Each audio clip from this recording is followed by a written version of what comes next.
Good evening, I'm Sharina Saga. There's been a heavy police presence on one of the most troubled estates in the West Midlands tonight.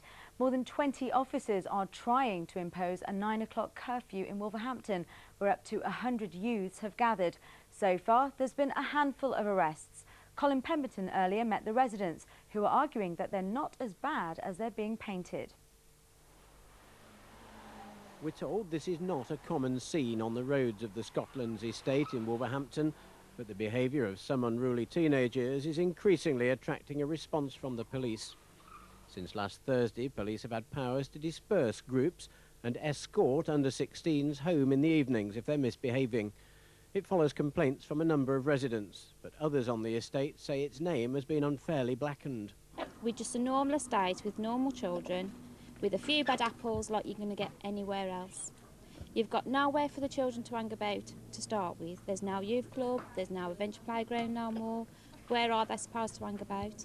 We just harass people who's there, like, and we just knock people's doors and we smash people's windows and all that stuff, like. So, because we've got nothing else better to do. What would you want to do? We'd want to not to do that. But what about the still relatively new Neil Doherty Centre, or the facilities of the adventure playground? When they were allowed to use it, there weren't problems.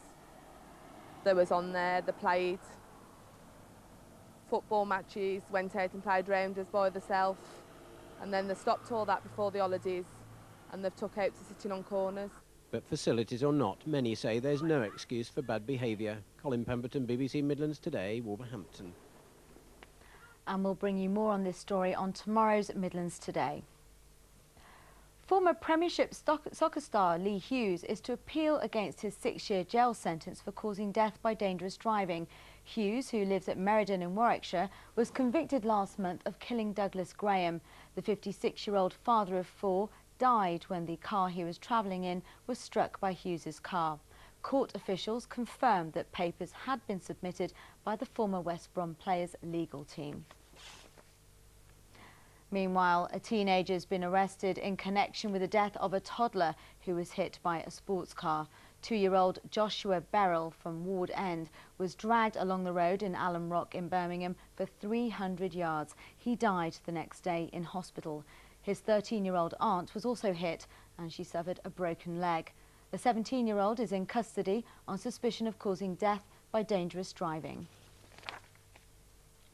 The mother of a murdered 20-year-old soldier has been speaking of her disbelief at his death.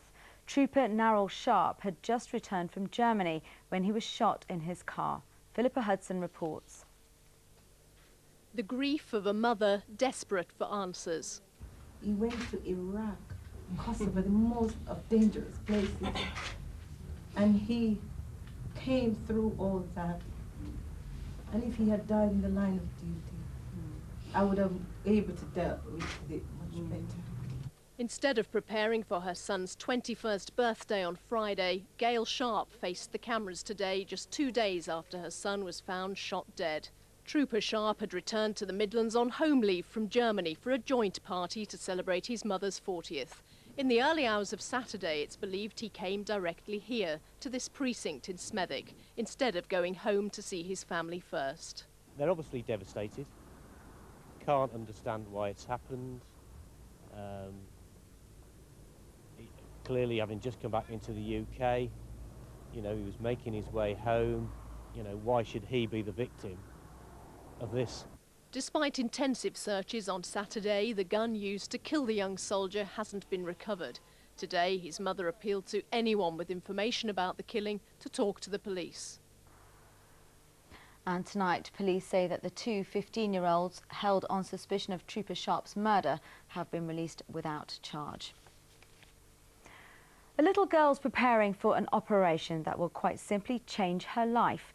3-year-old Roxana, who's from Paraguay, has been blind since she was just 2 months old. Now, as Emma North reports, the operation's been made possible thanks to some very generous strangers. She's a lively enough 3-year-old now, but in 2 weeks, Roxana Chavez's world should open up. I'm like every mum. I'm full of hope that Roxana will be able to play with her brothers, run around and do what other children do. An infection at 2 months left Roxana almost blind, and there's no money to treat her in her native Paraguay. So step in Ray Brown, an eye consultant at North Staffordshire Hospital, who uses his holidays to treat poor children in the South American country, where he runs an eye clinic. She was in the right place at the right time. I go to Paraguay for 2 weeks at a time. In that 2 weeks I see a number of children, and this particular child happened to come and see me while I was there. Tomorrow, Ray and his team will replace both of Roxana's corneas. That's the cover which lets light into the eyeball. The treatment's paid for by a Staffordshire businessman. The team at Stoke are giving their time for free, and the corneas are flown over from an international organ charity in America. The operation won't lead to perfect vision, but it should let Roxana learn to read, write and enjoy being 3. Emma North, BBC Midlands Today in Staffordshire. Finally now, Warwickshire Cricket Club are celebrating tonight. The Bears clinched the county championship without having to set foot on the field today. It was their first title for 9 years and was confirmed when Sussex, the only side who could still overhaul them, lost to Middlesex. Congratulations to them. That's about it for now. Let's hand back to Hugh with the headlines in London.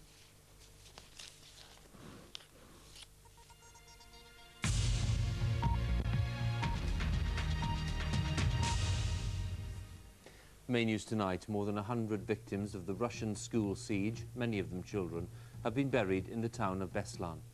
Thousands of people attended the ceremonies as the people of Russia observe 2 days of mourning. Newsnight's on BBC Two, but from all of us here on the 10 o'clock team, good night.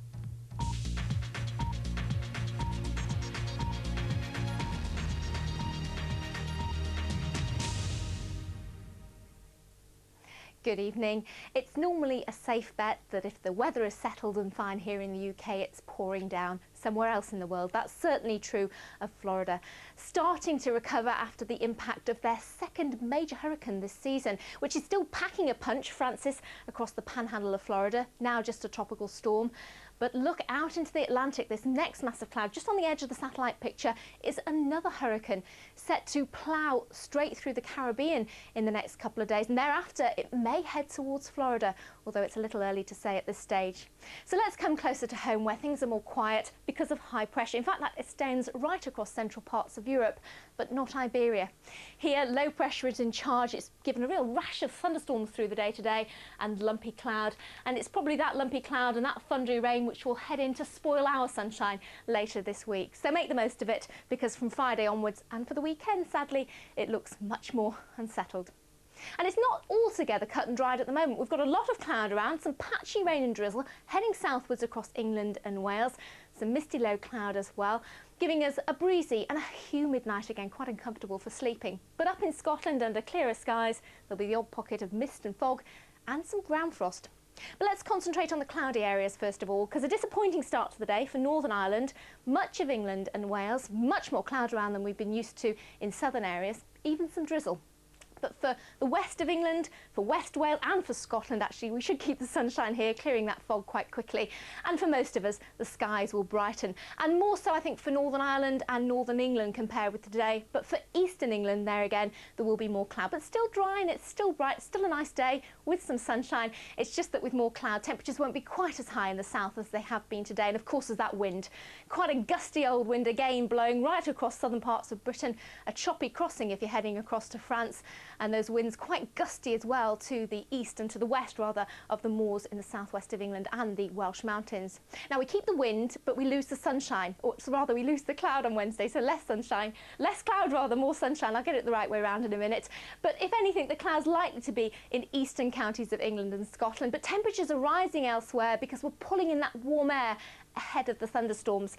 Perhaps later on Thursday they'll break out in the southwest, but it's more likely Friday that things really will change. Bye-bye.